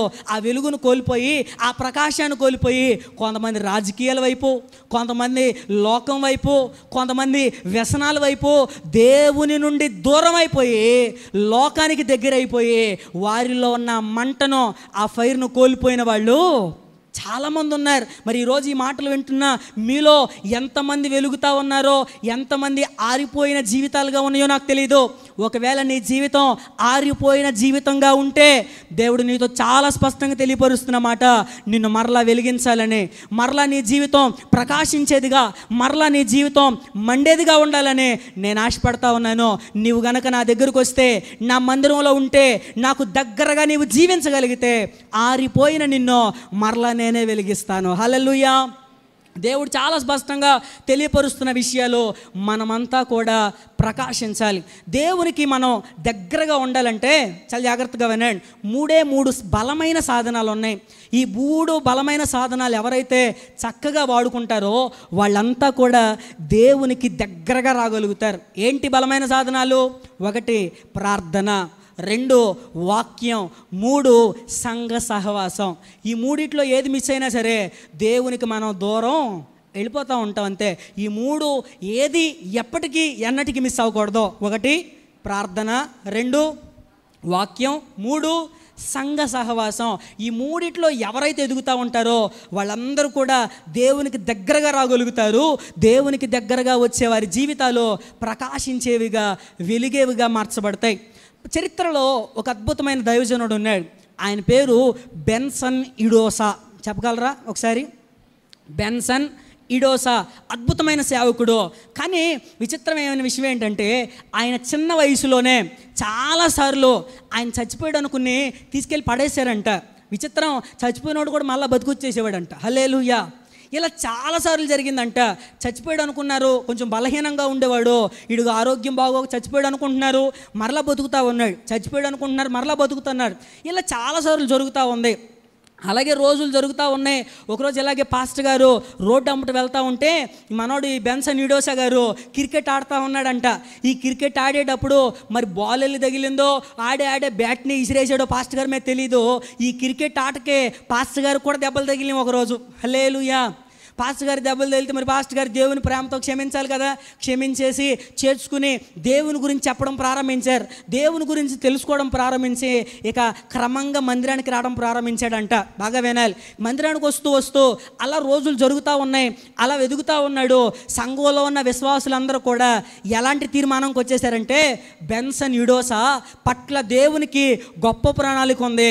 ఈ అబ్బాయిని మనమే బైబిల్ కాలేజీ ట్రైనింగ్కి పంపిద్దాం, దేవుని సేవ కొరకు పంపిద్దాం, దేవుని సేవ చేస్తే అద్భుతమైన రీతిలో వాడబడతాడు దేవుని కొరకు అనుకుని సంఘ విశ్వాసులందరూ కలిసి అందరూ డబ్బులు వేసుకుని ఆయనకి అక్కడ చదువుకోవడానికి 3 సంవత్సరాల కోర్సు, చదువుకోవడానికి కావాల్సిన బిల్ అంతా కట్టేసి ఆ తర్వాత వెళ్ళి రావడానికి ఫ్లైట్ టికెట్ ఛార్జీలతో సహా మొత్తం సంఘస్థులే సమకూర్చి డబ్బులు ఈ అబ్బాయిని పంపించారు. అద్భుతం.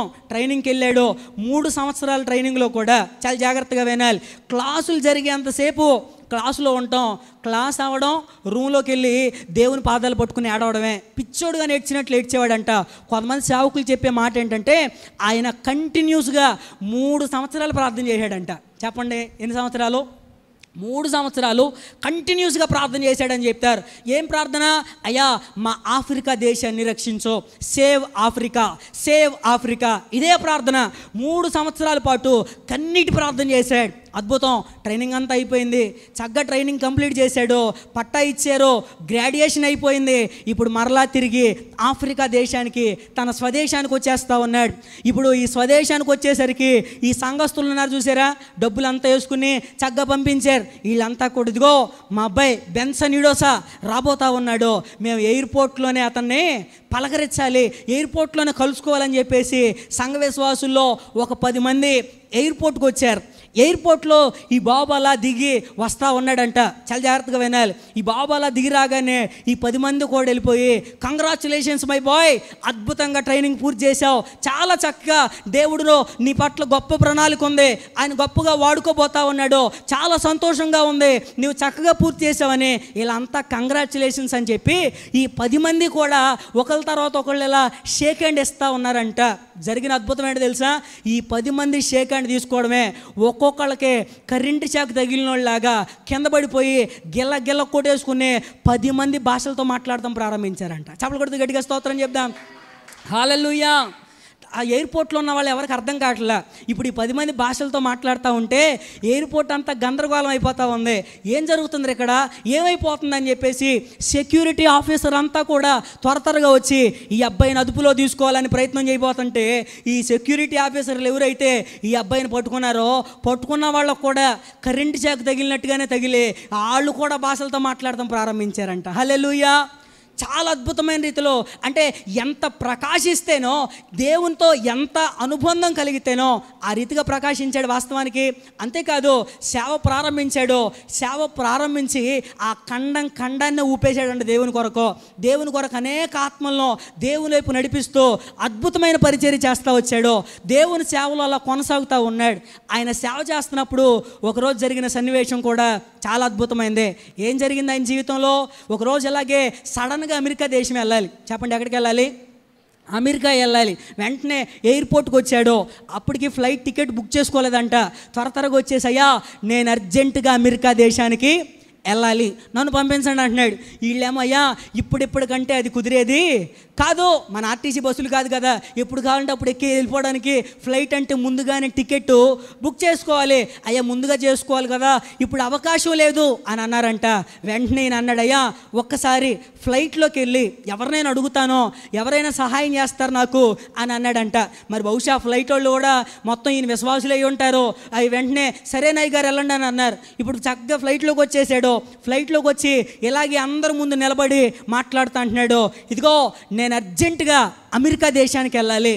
ఈరోజు ఆగి రేపు ఎవరైనా వెళ్ళాలనుకుంటే ఇబ్బంది లేదు, నేను ఆగుతాను అనుకుంటే, ఎవరైనా మీలో ఒక్కళ్ళు ఆగితే నేను అమెరికా దేశానికి వెళ్ళి సువార్త చెప్పాలి, అక్కడ వాక్య పరిచర్య చేయాలి అని అంటే వాళ్ళల్లో, ఆ ఫ్లైట్లో ఉన్న వాళ్ళల్లో ఒక 20 మంది లేచి అయ్యగారి కోసం నేను దిగిపోతాను, అయ్యగారి కోసం నేను ఆగిపోతానని 20 మంది పోటీ పడ్డారంట. హల్లెలూయా. ఏమండి, ఆయన జీవితం ఎంత ప్రకాశిస్తే, ఆయన జీవితం ఎంత వెలిగితే ఇంత ప్రభావితమైన జీవితంగా మార్చబడింది.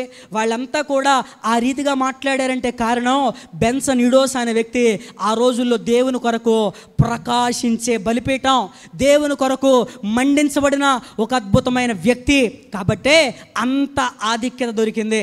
ఈరోజు సేవకులుగా మేమైనా, విశ్వాసులుగా మీరైనా, ఎవరమైనా సరే మండాల్సిందే, ఎవరమైనా సరే ప్రకాశించాల్సిందే, ఎవరమైనా సరే దేవుని కొరకు ఒక అద్భుతమైన వెలుగు మనము వెలగాలి.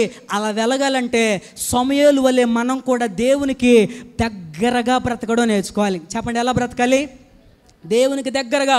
ఎవరైతే దేవునికి దగ్గరగా ఉంటారో అద్భుతమైన రీతిలో దేవుడే ప్రకాశింపజేస్తాడు. సమయం అయిపోతుంది. ఇంకా నెక్స్ట్ రెండో విషయాన్ని చూద్దాం. చూడండి, అక్కడే 4వ వచనం, సమూయేలు మొదటి గ్రంథం 3వ అధ్యాయం 4వ వచనం. యెహోవా సమూయేలును పిలిచెను, అతడు చిత్తమండి నేనున్నానని చెప్పి ఏలీ దగ్గరకు పోయి, నీవు నన్ను పిలిచితివి కదా, నేను వచ్చినాననిను.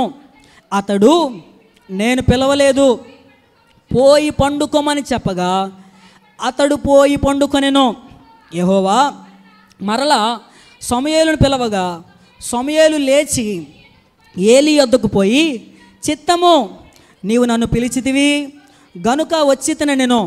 అయితే అతడు, నా కుమారుడా, నేను నిన్ను పిలవలేదు, పోయి పండుకొనమని. 8వ వచనం చదువుదాం. యెహోవా 3వ మారు సమూయేలును పిలవగా అతడు లేచి ఏలీ దగ్గరకు పోయి, చిత్తము నీవు నన్ను పిలిచితివే, ఇదిగో వచ్చి తిని అనగా. చాలండి. హల్లెలూయా. 3వ అధ్యాయం 4వ వచనం దగ్గర నుండి 8వ వచనం వరకు చదివాం. ఈ సమయంలో చాలా జాగ్రత్తగా గమనించాలి. ఈ వచనాల్లో దేవుడు బాలుడైన సమూయేలు పిలుస్తూ ఉన్నాడు. ఎన్నిసార్లు పిలిచాడంటే 3 సార్లు పిలిచాడు. చెప్పండి, ఎన్నిసార్లు? కొంచెం స్వరం తెరిచి చెప్పాలి. ఎన్నిసార్లు పిలిచాడు? 3 సార్లు పిలిచాడు. సమూయేలు పిలిచే సమయానికి చరిత్రకారులు చెప్తారు ఆయన వయసు 10 సంవత్సరాలంట. చెప్పండి, ఎన్ని సంవత్సరాలు? 10 సంవత్సరాలు. వాస్తవానికి అసలు నిజంగా 10 సంవత్సరాలు బాలుడితో సాక్షాత్తు దేవుడే దిగొచ్చేసి మాట్లాడటం అంటే అది సామాన్యమైన విషయమేమి కాదు, ఇక్కడ ఉన్న పిల్లలకు కూడా చెప్తున్నాను, చాలా జాగ్రత్తగా వినాలి. నేను చిన్నపిల్లోడిని, నా వల్ల ఏం కాదు, నేనేం చేస్తాను అని అనుకోవడానికి వీలేం లేదు. నీవు చిన్నవాడివైనా పెద్దవాడివైనా అసలు నీవెవరు అన్న దానికి అనవసరం, నీవేంటి అనేదే దేవునికి ప్రాముఖ్యమైన విషయం. స్తోత్రం, హల్లెలూయా. బాలుడైన సమూయేలుతో కూడా దేవుడు 10 సంవత్సరాల వయసులోనే ఆయనతో మాట్లాడుతున్నాడంటే కారణం ఏంటో తెలుసా? సమూయేలు విధేయత కలిగిన వాడు. చెప్పండి, సమూయేలు ఎవరు? ఎందుకు సమూయేలు విధేయత కలిగిన వాడు అని నేను అంటున్నానంటే, ఏమంటే 10 సంవత్సరాల వయసులో దేవుడు పిలుస్తూ ఉన్నాడు. పిలవంగానే లేచి ఆడుకొస్తున్నాడు, ఏలీ గారి దగ్గరికి వస్తున్నాడు, పరిగెత్తుకుంటే ఏలీ గారి దగ్గరికి వస్తున్నాడు. అయ్యా చిత్తమండి, పిలిచారో నేను వచ్చాను. ఆయనేమో అబ్బాయి నేను నిన్ను పిలవలేదు, ఏలి పడుకో. మరలా వస్తున్నాడు, చిత్తమండి పిలిచారు నేను వచ్చాను. ఆయనేమో పిలవలేదు, ఏలి పడుకో. మరలా చిత్తమండి పిలిచారు వచ్చాను. ఇదే మాటలో 3 సార్లు కూడా దానిని పిలుస్తూ ఉన్న సమయంలో 10 సంవత్సరాల వయసులోనే ఇన్నిసార్లు పిలిచినా మళ్ళా పిలవలేదన్నా ఆయన అంతా వచ్చాడు అని అడిగితే సమూయేలులో విధేయత ఖచ్చితంగా ఉంది. స్తోత్రం, హల్లెలూయా. ఈ కాలంలో పిల్లలు కనుక మనం చూస్తే, అరే ఇటు రారా అన్నాం అనుకోండి, వస్తారు. వచ్చిన తర్వాత రే నేను పిలవలేదురా అన్నాం అనుకోండి, పైనుంచి కింద చూసి ఏంటి పిలిచి పిలవలేదంటావా అని అంటారు. హల్లెలూయా. ఒకసారి అయిపోయింది, రెండోసారి మళ్ళీ పిలిచాం, అరే ఇటు రారా అన్నాం, అక్కడి నుంచే ఎందాకడే పిలిచి పిలవలేదన్నావు మళ్ళీ అదే అంటావా అని అంటారు. మరలా వచ్చారనుకోండి, అరే నేను పిలవలేదురా వెళ్ళి కూర్చో అన్నాం అనుకోండి, మరలా ఈసారి మూడోసారి అరే ఇటు రారా అంటే ఇక ఈసారి వస్తాడా? పొరపాటును కూడా రాడు. హల్లెలూయా. ఎందుకంటే మనలో ఉన్న విధేయత అలా ఉంది. మరి ఆ కాలంలో 10 సంవత్సరాల వయసు అయిన సమూయేలు అంత చిన్న వయసులోనే సమూయేలుతో దేవుడు మాట్లాడాడంటే కారణం ఏంటో తెలుసా? ఊరకనే సమూయేలుతో మాట్లాడలా, సమూయేలులో దేవుడు ఆ విధేయతను చూశాడు. అప్పటికే సీనియర్, 40 సంవత్సరాల నుండి ఏలీ గారు దేవునికి యాజకుడిగా పనిచేస్తూ ఉన్నాడు. సీనియర్ యాజకుడైన ఏలీ గారిని దేవుడు పక్కన పెట్టేశాడు. సీనియర్ని పక్కన పెట్టేసి జూనియర్తో దేవుడు మాట్లాడటానికి వచ్చేసాడు అంతే. స్తోత్రం, హల్లెలూయా. జూనియర్తో మాట్లాడటానికి కారణం ఏంటో తెలుసా? జూనియర్ దేవునికి విధేయత కలిగిన వాడు, విధేయుడిగా బ్రతుకుతున్నాడు కాబట్టి సమూయేలుతో ఆ వయసుతో మాట్లాడుతున్నాడు. ఇక్కడ కూర్చున్న మనలో అయ్యా నేను సీనియర్ విశ్వాసిని అని ఎప్పుడు అనుకోవద్దు. మనలో కావాల్సింది సీనియారిటీ కాదు, సిన్సియారిటీ కావాలి. దానికి తగినట్లుగా విధేయులుగా బ్రతకడం మనము నేర్చుకోవాలి. ఆ విధేయత ఉంటే చాలు, దేవుడు మనతో మాట్లాడతాడు. మన జీవితాన్ని ప్రకాశించే జీవితంగా ఆయనే మనలను మారుస్తాడు. దాంట్లో ఎటువంటి సందేహం లేదు. కొంతమంది భక్తులు చెప్తూ ఉంటారు, మన దేవుడు అంట చిన్న వాటిని కోరుకునే పెద్ద దేవుడు అంట. చెప్పండి, మన దేవుడు ఎలాంటి వాడు? చిన్న వాటిని కోరుకునే పెద్ద దేవుడు. బాగా వినాలి. ఆయన పుట్టేటప్పుడు కూడా ఒక పెద్ద పట్టణాన్ని కోరుకున్నాడా? కాదు, చిన్న పట్టణం బెత్లెహేమా యోధా ప్రధానుల్లో నీవు ఎంత మాత్రం అల్పమైన దానివి కావు, చిన్న పట్టణాన్ని కోరుకున్నాడు. అంతేకాదు ఆయన సువార్త ప్రకటిస్తున్న దినాల్లో 5 రొట్టెలు 2 చిన్న చేపలు, పెద్ద చేపల చిన్న చేపలు. ఆయన వేరే ప్రాంతానికి వెళ్ళి సువార్త ప్రకటించడానికి చిన్న దోనెక్కాడా పెద్ద దోనెక్కాడా? చిన్న దోనెక్కాడు. ఆయన వెళ్తూ ఉన్న మార్గ మధ్యలో గాడిద మీద ఎక్కాడా గాడిద పిల్ల మీద ఎక్కాడా? గాడిద పిల్ల మీద. దేవుడు కోరుకున్నవన్నీ కూడా చిన్న చిన్నవి కోరుకుంటూ వచ్చాడు. ఆ చిన్న వాటినే పెద్దవిగా దేవుడు మారుస్తూ వచ్చాడు, ఉన్నతమైన స్థితికి నడిపిస్తూ వచ్చాడు. ఈరోజు ఈ మాటలు వింటున్న నీ జీవితం కూడా ఒకవేళ చిన్న జీవితమేమో, ఒకవేళ నిన్ను నలుగురు చిన్న చూపు చూస్తున్నారేమో, వీడెంత, వీడు బతికెంత, ఇదెంత, దీని బతికెంత అని అనేకమైన మాటలు ఒకవేళ నిష్కారణంగా నిన్ను దూషిస్తా మాట్లాడుతూ ఉన్నారేమో, భయపడాల్సిన పనేం లేదు. ఈరోజు నీ జీవితం చిన్నగానే ఉందేమో, నీ చిన్న జీవితాన్ని యేసయ్య చేతిలో పెడితే, యేసయ్యకు విధేయుడిగా బ్రతకగలిగితే, విధేయురాలుగా మార్చబడితే, నీ చిన్న జీవితాన్నే, చిన్న చూపు చూసిన నీ బ్రతుకునే ఎవరైతే చిన్న చూపు చూసారో వాళ్ళ ముందే ఒక ప్రకాశించే జీవితంగా దేవుడు మార్చునుగాక. నీలో ఆ విధేయత దేవుడు కనిపించాలి. నీవెంత విధేయతగా ఉన్నావని దేవుడు చూస్తూ ఉన్నాడు. బైబిల్లో విధేయత అంటే విధేయత ఈజ్ ఈక్వల్స్ టు ఒక ఆయన పేరు పెట్టేయచ్చు. చెప్పండి, ఎవరైనా చెప్పగలరు? ఎవరైనా? అబ్రహాం గారు. దేవుడు మాట్లాడాడు, అబ్రామా ఇదిగో నేను చూపించే దేశానికి రా అన్నాడు. ఏమండి ఎక్కడికి వెళ్ళాలి అడిగాడా? అడగల. ఏం ఎక్కెళ్ళాలి అడిగాడా? అడగల. అక్కడికి వెళ్ళిన తర్వాత ఎవరన్నా నన్ను రిసీవ్ చేసుకుంటారు అడిగాడా? అడగల. అసలు అక్కడికి వెళ్ళిన తర్వాత నేనేం చేయాలి అడిగాడా? అది అడగల.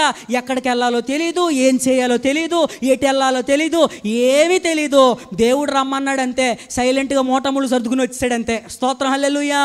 అందుకనే అబ్రహాము గారు విధేయుడు అని వాక్యం చాలా స్పష్టంగా తెలియపరుస్తూ ఉంది. ఆ విధేయత గనక మనలో ఉంటే దేవుడు మన జీవితాన్ని ఒక విప్లవాత్కరమైన జీవితంగా ఆయనే మారుస్తాడు. ఒక ఉన్నతమైన స్థానానికి, ఒక ఉన్నతమైన వ్యక్తులుగా దేవుడే మనలందరినీ కూడా మార్చునుగాక. చరిత్రలో గ్రీక్ వీరుడు ఒక ఆయన ఉన్నాడు కదా. ఏం పేరు ఆయన పేరు? గ్రీక్ వీరుడు అలెగ్జాండర్. ఈ అలెగ్జాండర్ అనే వ్యక్తి గురించి కూడా చాలా విషయాలు వింటూ ఉంటాం. ఆయన గురించి ఒకరోజు అలాగే టీవీ న్యూస్ పేపర్లో ఇంటర్వ్యూ చేశారంట. ఇంటర్వ్యూ చేస్తాయా, మీరు ప్రపంచమంతటిని కూడా జయించేశారు కదా, ఇంత జయించడానికి కారణం ఏంటి, మీ విజయ రహస్యం ఏంటి అడిగారంట. అడిగితే ఆయన చెప్పాడంట, వెంటనే తన దగ్గర ఉన్న పనోళ్ళలో ఒక్కరోని పిలిచి, అరే త్వరగా నీ వస్త్రాలు తీసేసి పక్కనే ఉన్న చెరువులు దూకేరా అని అన్నాడంట. చుట్టూ పరిస్థితి బాగా చల్లగా ఉంది, నీళ్లు కూడా చాలా చల్లగా ఉన్నాయి. ఒకవేళ నీళ్ళు అంటుకుంటేనే చచ్చిపోతామేమో అన్నంత భయంకరంగా చల్లగా ఉన్న పరిస్థితి. అలాంటి సమయంలో ఈయన వస్త్రాలు తీసేసి దూకేమన్నాడు. ఇంతకీ ఈ ఇంటర్వ్యూ చేసేవాడికి అర్థం కాలేదంట. ఇదేంటయ్యా, నేనేదో మీ విజయ రహస్యం చెప్తారంటే ఇంకేదో చెప్తారనుకుంటే త్వరగా ఒకరిని పిలిచి వస్త్రాలు తీసి దూకేమంటున్నారేంటి అని అడిగాడంట. వెంటనే నేను అన్నాడంట, అయ్యా మా దగ్గర ఉన్న సైనికులంతా కూడా నేనే చెప్తే అది చేయడమే. అక్కడికి వెళ్తే నేను చచ్చిపోతానా బతుకుతానా, అది ఎందుకు చేయాలి, ఇలాగే ఎందుకు చేయాలి, ఈ ప్రశ్నలు ఏమీ నన్ను అడగరు. నేనే చెప్తే అది చేస్తారు.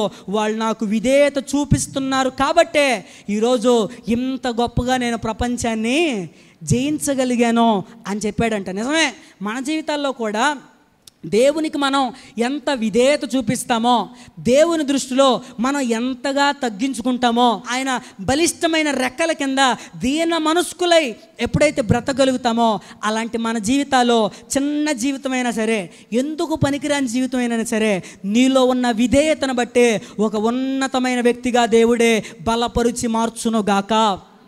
సమూయేలు జీవితం ప్రకాశించడానికి ఒకటి, సమూయేలు దేవునికి దగ్గరగా ఉన్నాడు. రెండవది, సమూయేలు విధేయుడుగా ఉన్నాడు. నెక్స్ట్ మూడవదిగా సమూయేలులో ఉన్న లక్షణం ఏంటంటే, ఇప్పుడు దేవుడు మాట్లాడాడు కదా, ఎన్నిసార్లు పిలిచాడు ఆయన? 3 సార్లు పిలిచాడు. ఆ వాస్తవానికి ఆ టైం ఏ టైమో బైబిల్లో రాయిలా. కొంతమంది భక్తులు చరిత్రకారులు చెప్పే మాట ఏంటంటే, బహుశా అది తెల్లవారుజామున 4-5 ఆ ప్రాంతం అయి ఉండొచ్చు అని అంటారు. ఇప్పుడు 4-5 గంటలకి సమూయేలు దేవుడు సమూయేలు సమూయేలు అని పిలుస్తూ ఉన్నాడు. ఇక్కడ మీకు ఒక చిన్న ప్రశ్న, నా వైపు చూస్తూ సమాధానం చెప్పండి. ఇప్పుడు సమూయేలు దేవుడు పిలిచాడు కదా, సమూయేలును పిలిచిన స్వరం ఎవరి స్వరం అయి ఉంటుంది చెప్పాలి? ఏలీ గారి స్వరం. ఇప్పుడు ఒకవేళ సమూయేలుకి తెలియని అపరిచితుని స్వరంతో పిలిచాడే అనుకోండి, ఎవరు పిలుతున్నారు నన్ను అటు ఇటు చూసేవాడు. కానీ సమూయేలు పిలిచిన వెంటనే డైరెక్ట్గా ఎవరి దగ్గరకు వచ్చాడు? ఏలీ దగ్గరకు వచ్చాడు. అంటే ఎవరి స్వరం లాగుంది ఆ స్వరం? ఏలీ గారి స్వరం లాగా ఉంది. ఇప్పుడు డైరెక్ట్గా ఏలీ దగ్గరికి వస్తూ ఉన్నాడు. వాస్తవానికి ఇక్కడ సమూయేలు ఒక చిన్న జిమిక్ చేయొచ్చు. ఏమని? ఇప్పుడు పిలిచింది ఒకసారేగా, మొదటిసారి అనుకోవచ్చు ఈ మాట, పిలిచింది ఒకసారేగా, ఈసారి పిలిచినప్పుడు వెళ్దాంలే. వాస్తవానికి తెల్లవారుజామున 4-5 అంటే మొత్తుగా నిద్రపట్టే టైం, అవునా కదా? దొప్పడు ముసిగేసి గట్టిగా నిద్రపోతూ ఉంటాం అంతే. అలాంటి టైంలో పిలుస్తూ ఉన్నాడు దేవుడు. అలా పిలుస్తూ ఉన్న సమయంలో వాస్తవానికి సమూయేలు ఏమనుకోవాలంటే, అసలు ఈ ముసలోడికి ఏ పని పాట లేదు, ఆయన నిద్రపోడు, నన్ను కూడా నిద్రపోనేడు, ఎందుకు వచ్చిందిరా ఈ బాధ, ఈ టైంలో పిలుస్తున్నాడు ఏంటి అని అనుకోవాలి. అనుకున్నాడా? అనుకోవాలా. ఒకవేళ సమూయేలు గనక ఆ సమూయేలు స్థానంలోనే బయట వాళ్ళు ఎవరైనా ఉంటే, వేరే వాళ్ళు ఎవరైనా ఉంటే ఏమని అనుకునేవాళ్ళు చెప్పనా? ఉదయాన్నే వెళ్ళిన తర్వాత గురువుగారు నన్ను అడుగుతాడు, సమూయేలు పిలిచాను కదా ఎందుకు రాలేదని అంటాడు. అప్పుడు గురువుగారితో చెబుదాం, ఏం లేదు గురుగారు, అసలైనా మీరు పిలిస్తే నేను రాకపోవడమా? అసలు మీరంటే ఎంత గౌరవం, మీరెంత అభిమానం, మీరంటే ఎంత ప్రేమ, అసలు నేను ఈ స్థలంలో ఉందే పరిచర్య చేయడానికి నేను రానా అని వద్దాం అని అనుకునేవాళ్ళు. కానీ సమూయేలు ఇలాంటి జిమ్మిక్కులు కానీ మ్యాజిక్లు కానీ ఏమీ చేయలా. సమూయేలు కనీసం ఇలాంటి ఆలోచనలు కూడా ఆలోచించలా. స్వరం వినపడటం ఆలస్యం, టక్కుక్కొని లేచి పరిగెట్టుకుంటూ వచ్చేసాడంతే. స్తోత్రం, హల్లెలూయా. నేను అంటాను, సమూయేలు ఈ రీతిగా రావడాన్ని బట్టి తనలో ఉన్న నమ్మకత్వాన్ని కనుపరుస్తూ ఉన్నాడు. అంటే 3వ లక్షణం, సమూయేలు నమ్మకస్తుడు.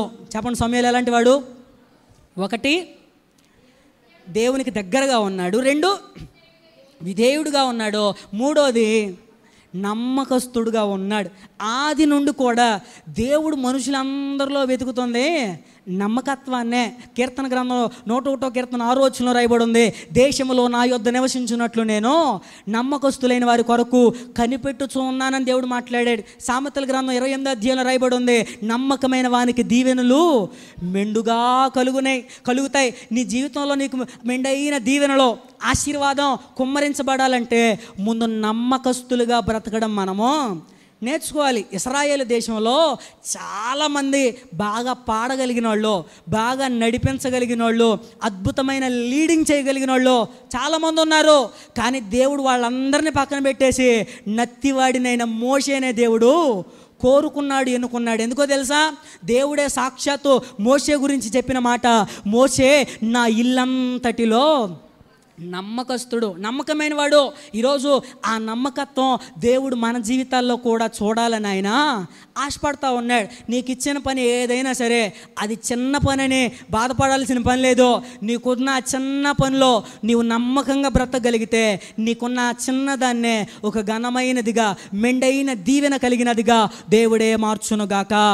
చప్పలు కొడుతూ గట్టిగా స్తోత్రం చేద్దాం. హల్లెలూయా. సమూయేలు 1 ప్రకాశించడానికి దేవునికి దగ్గరగా ఉన్నాడు. 2వది విధేయుడుగా ఉన్నాడు. 3వది నమ్మకస్తుడిగా ఉన్నాడు. ఇక చివరిగా 4వ చదువుదాం చూడండి. అక్కడే 3వ అధ్యాయం 8వ వచనం కంటిన్యూషన్ చదువుదాం. యెహోవా 3వ మారు సమూయేలు పిలవగా అతడు లేచి ఏలీ దగ్గరకు పోయి, చిత్తము నీవు నన్ను పిలిచితివే, ఇదిగో వచ్చితిననగా. జాగ్రత్తగా వినండి. ఏలీ యెహోవా ఆ బాలుని పిలిచినని గ్రహించి, నీవు పోయి పండుకొమ్ము, ఎవరైనను నిన్ను పిలిచిన ఎడల యెహోవా నీ దాసుడు ఆలకించుచున్నాడు, ఆజ్ఞనిమ్మని చెప్పమని సమూయేలుతో అనగా, సమూయేలు పోయి తన స్థలమందు పండుకొన్నెను. ఆమేన్, హల్లెలూయా. చాలా జాగ్రత్తగా వినండి. ఇప్పుడు సమూయేలును 3 సార్లు పిలుస్తా వచ్చాడు దేవుడు. మొదటి 2 సార్లు ఏలీ గారికి కూడా అర్థం కాల, ఇదేంటి కలవరెత్తున్నాడేమో, ఏదో భ్రమపడుతున్నాడేమో అని అనుకున్నాడు. ఇక 3వసారి ఏలీ గారికి అర్థమైపోయింది, ఈ బిడ్డతో దేవుడైన యెహోవా మాట్లాడాలనుకుంటున్నాడు, ఏదో చెప్పాలనుకుంటున్నాడు.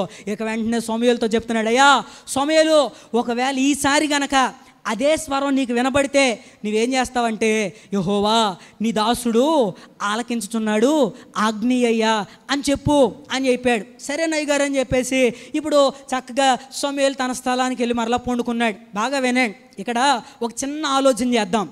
ఇప్పుడు దేవుడు సమూయేలు పిలుస్తూ ఉన్నాడు కదా, మొదటిసారి పిలిచాడు ఏమని, సమూయేలు సమూయేలు అని. ఇప్పుడు సమూయేలు అని దేవుడు పిలవంగానే ఈ సమూయేలు ఏం చేశాడు, గబగబగబ లేచిపోయి ఏలీ గారి దగ్గరికి పరిగెట్టుకు వెళ్తున్నాడు. ఇప్పుడు ఆ పిలిచిన దేవుడే మాట్లాడొచ్చుగా, ఏమయ్యా సమూయేలు, పిలుస్తుంది నేను నీ దేవుడైనా యెహోవాని, ఎక్కడికి ఏలీ దగ్గరికి వెళ్తున్నావు అనొచ్చుగా, అనలా. సరే ఒకటోసారి అనపోయాడులేండి. 2వసారి మరలా పిలిచాడు సమూయేలుని, అయ్యా సమూయేలు సమూయేలు అన్నాడు. ఇప్పుడు మరలా ఈయన ఏం చేస్తున్నాడు, మరలా లేచాడు ఏలీ గారి దగ్గర పరిగెట్టుకు వెళ్తున్నాడు. కనీసం 2వసారి అయినా, నాయనా సమూయేలు నిన్ను పిలిచింది ఏలీ గారు కాదు, నేను నిన్ను పిలుస్తున్నాను 2వసారి అనొచ్చుగా. 2వసారి కూడా అనలా. సరే 3వసారి అయినా ముచ్చటగా ఇప్పుడన్నా, అయ్యా సమూయేలు సమూయేలు అని పిలవంగానే నేను పరిగెట్టుకు వెళ్తుంటే, ఏమయ్యా సమూయేలు, పిలవంగానే పరిగెట్టుకుంటే ఏలీ దగ్గరికి వెళ్ళిపోతున్నావు, నేను పిలుస్తున్నాను, నీ దేవుడిని పిలుస్తున్నాను అనొచ్చుగా. అన్నాడా? 3వసారి కూడా అనలా. అంటే సమూయేలు దేవుడు ఇక్కడ ఏం చేస్తున్నాడంటే పరీక్షిస్తూ ఉన్నాడు, సమూయేలు జీవితాన్ని టెస్ట్ చేస్తున్నాడు. అసలు సమూయేలులో ఉన్న విధేయత ఎంత, సమూయేలులో ఉన్న నమ్మకత్వం ఎంత, ఇతరులో ఉన్న ఈ చురుకుదనం ఎంత అని సమూయేలు జీవితాన్ని దేవుడు పరీక్షిస్తున్నాడు. అద్భుతమైన విషయం ఏంటంటే సమూయేలు ఈ పరీక్షలో పాస్ అయిపోయాడు అంతే. స్తోత్రం హల్లెలూయా. అందుకనే ఆయన పాస్ అయిపోయాడు కాబట్టి మొదటి వచనంలో మనం చదివాం, ఆ కాలంలో యెహోవా ప్రత్యక్షమవడం అరుదైపోయింది. దేవుడు మాట్లాడటం అరుదైపోయింది. మాట్లాడకుండా మౌనం అయిపోయిన దేవుడు విధేయుడైన నమ్మకస్తుడైన సమూయేలును చూసి ఇప్పుడు సమూయేలుతో దేవుడు మాట్లాడతాం ప్రారంభించాడు. మన జీవితాల్లో కూడా దేవుడు కొన్నిసార్లు టెస్టులు పెడతా ఉంటాడు, పరీక్ష పెడతా ఉంటాడు. బాగా వినాలి. కానీ విచిత్రమైన విషయం ఏంటంటే ఈ పరీక్ష కాలంలోనే 100కి 70-80% చెప్పాలంటే అసలు 90% మంది ఈ పరీక్షలోనే ఫెయిల్ అయిపోతూ ఉంటారు. స్తోత్రం హల్లెలూయా. చెప్పాలి గట్టిగా హల్లెలూయా. పరీక్ష కాలంలో ఎవరైతే గెలుస్తారో వాళ్ళే నెక్స్ట్ క్లాస్కి ప్రమోట్ అవుతారు, అంతే కదా. ఇప్పుడు 10th క్లాస్ చదివే విద్యార్థి ఉన్నాడండి. ఈ 10th క్లాస్లో ఆ ఎగ్జామ్స్ అన్నింటిలో పాస్ అయితేనే ఇంటర్మీడియట్లోకి పంపిస్తారు. ఇంటర్మీడియట్లో పాస్ అయితేనే నెక్స్ట్ డిగ్రీకైనా లేదా బీటెక్ అయినా ఎటైనా వెళ్ళాలంటే ముందు పెట్టిన ఎగ్జామ్లు ఏమవ్వాలి? పాస్ అవ్వాలి. పరీక్షలో గెలవకుండా ఎవరు ముందుకి వెళ్ళలేరు. మన జీవితాల్లో కూడా దేవుడు పరీక్షలు అనుమతిస్తూ ఉంటాడు. ఈ పరీక్ష కాలంలో ఎవరైతే గెలుస్తారో ఆ గెలిచిన వారి జీవితంలోనే దేవుడు మాట్లాడతాడో ఆ వ్యక్తులనే ఒక ప్రకాశించే దీపంలాగా ఆయన మారుస్తాడు. హల్లెలూయా. సమూయేలుతో దేవుడు మాట్లాడినప్పుడు సమూయేలు జీవితం ఆ పరీక్షకు పాస్ అయిపోయింది. ఇప్పుడు సమూయేలుతో అసలు దేవుడు ఏం మాట్లాడాడు? నానా సమూయేలు, ఇదిగో నీ గురువు గారు వాళ్ళ కుటుంబం అంతా కూడా భయంకరమైన పరిస్థితిలో ఉంది. నీ పట్ల మాత్రం నాకు ఒక గొప్ప ప్రణాళిక ఉంది. సమూయేలు నువ్వు జాగ్రత్తగా ఉండో, జాగ్రత్త అని సమూయేలు దేవుడు ఒక మాటలో చెప్పాలంటే హెచ్చరిస్తూ గద్దిస్తూ ఆయనను ముందుగా జరగబోతున్న తన ప్రణాళిక ఉందని ఆయన తెలియపరుస్తూ వచ్చాడు. సమూయేలుకి అసలు సమూయేలు పట్ల ఉన్న దేవుని ప్రణాళిక ఏంటి? సమూయేలు పట్ల దేవుని ఉద్దేశం ఏంటంటే ఇశ్రాయేలు దేశంలోనే ఒక అద్భుతమైన ప్రవక్తగా, ఒక అద్భుతమైన యాజకుడిగా, ఒక అద్భుతమైన దీర్ఘదర్శిగా దేవుడు చూడాలన్నది ఆయన ఆశ, ఆలోచన. అద్భుతం.